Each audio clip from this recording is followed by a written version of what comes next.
Minimum support price यानी MSP Hindi में इसे न्यूनतम समर्थन मूल्य कहते हैं और इसी पर कानूनी गारंटी को लेकर भारत में किसान लंबे समय से आंदोलनरत हैं।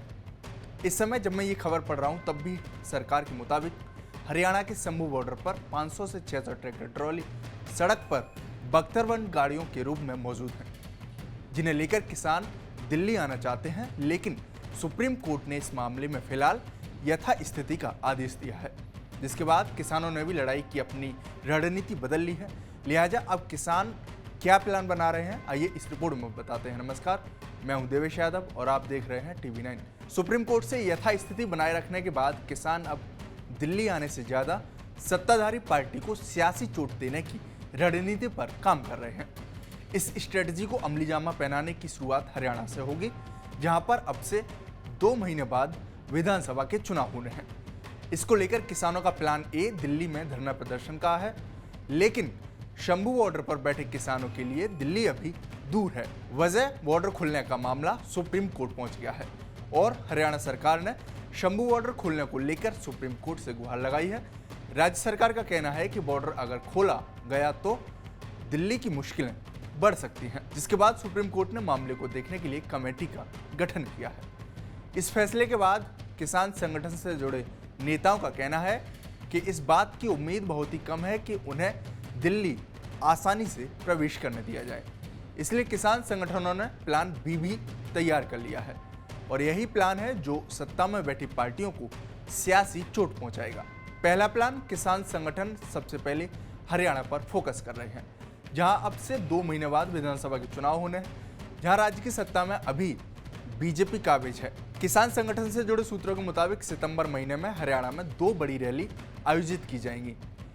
इन रैली का नाम किसान महापंचायत दिया गया है, जिसमें 15 सितंबर को हरियाणा के जींद जिले की उचाना मंडी में किसान महापंचायत का पहला कार्यक्रम प्रस्तावित है और 22 सितंबर को कुरुक्षेत्र की पिपली मंडी में किसानों की दूसरी रैली होगी। लिहाजा कुरुक्षेत्र की रैली से अंबाला जोन और जींद की रैली से हिसार जोन को साधने की तैयारी है। इसके सियासी मायने देखें तो अंबाला जोन में विधानसभा की 14 सीटें हैं, जिसमें से 7 पर बीजेपी को जीत मिली थी। इसी तरह हिसार जोन में विधानसभा की 20 सीटें हैं, जहां पर 6 पर बीजेपी और 7 पर जेजेपी ने 2019 में विधानसभा चुनाव के दौरान जीत दर्ज की थी। लिहाजा आने वाले चुनावों में रैली के जरिए इस क्षेत्र में इन पार्टियों को नुकसान पहुंचाया जा सकता है। उधर दूसरे प्लान के मुताबिक किसान संगठनों ने गांव-गांव जाकर लोगों को जागरूक करने का प्लान किया है। इस अभियान की शुरुआत भी हरियाणा से ही की जाएगी। एमएसपी को लेकर किसान लोगों से बात करेंगे और सरकार की नाकामियों को भी बताएंगे। यहाँ किसानों की नज़र हरियाणा के उन जिलों पर है जो पंजाब बॉर्डर से लगे हुए हैं। किसान संगठन से जुड़े सूत्रों का कहना है कि बॉर्डर इलाकों में इसका असर है और पंजाब की तरह माहौल बनता है तो सत्ताधारी पार्टी को इसका नुकसान होगा। बता दें कि पंजाब में लोकसभा चुनाव के दौरान इस बार बीजेपी एक भी सीट नहीं जीत पाई, जबकि 2019 में 2 सीटों पर बीजेपी को जीत मिली थी। वहीं तीसरे प्लान के जरिए किसान संगठनों ने 15 अगस्त को हर जिले में ट्रैक्टर मार्च और 31 अगस्त को किसान आंदोलन के 200 दिन पूरे होने पर महापंचायत करने का ऐलान किया है। इसके अलावा किसान संगठनों की ओर से पुतला दहन और क्रिमिनल लॉ की कॉपियां भी जलाने का प्रस्ताव है। इसके अलावा हरियाणा के बाद किसान पश्चिमी यूपी की ओर रुख करेंगे। पश्चिमी यूपी भी किसानों का गढ़ माना जाता है और यहाँ 2027 में विधानसभा के चुनाव होने हैं।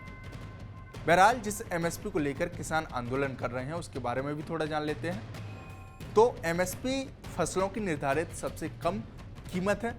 सरकार ये कीमत फसलों पर जारी करती है, जिसके आधार पर किसान अपनी फसल बेचते हैं। किसानों का आरोप भी है कि सरकार की ओर से जारी एमएसपी पर भी कई राज्यों में कई फसलों को नहीं खरीदा जाता है। लिहाजा किसान इसके लिए लीगल गारंटी की मांग कर रहे हैं। इसके लागू होने से सरकार को किसानों की फसल को तय कीमत पर खरीदना ही पड़ेगा। सरकार कुछ फसलों पर लीगल गारंटी देने को तैयार है, लेकिन धान और गेहूं जैसी फसलों पर नहीं। इसके पीछे सरकार की दलील उपज है। सरकार का कहना है कि इन फसलों का उत्पादन ज्यादा होता है और इसलिए इनकी लीगल गारंटी देना संभव नहीं है। आप भी सोच रहे होंगे कि सरकार एमएसपी पर लीगल गारंटी क्यों नहीं दे देती, तो आइए इसका भी गणित समझ लीजिए। दरअसल सरकार के लिए एक संकट विश्व व्यापार संगठन से समझौता भी है। इस समझौते के सहारे ही सरकार IMF जैसे संगठनों से कर्ज ले सकती है। समझौते में MSP को लेकर प्रतिबंध लगाया गया है और अगर सरकार ये समझौता तोड़ती है तो उसे वैश्विक संगठनों से कर्ज नहीं मिल पाएगा। ऐसे में सरकार को भी मुश्किलों का सामना करना पड़ सकता है। यही वजह है कि MSP की लीगल गारंटी भी सरकार नहीं दे पा रही है। आपकी इस रिपोर्ट पर क्या राय है, हमें कमेंट बॉक्स में जरूर बताएं। साथ ही हमारे इस चैनल को सब्सक्राइब करना न भूलें। शुक्रिया।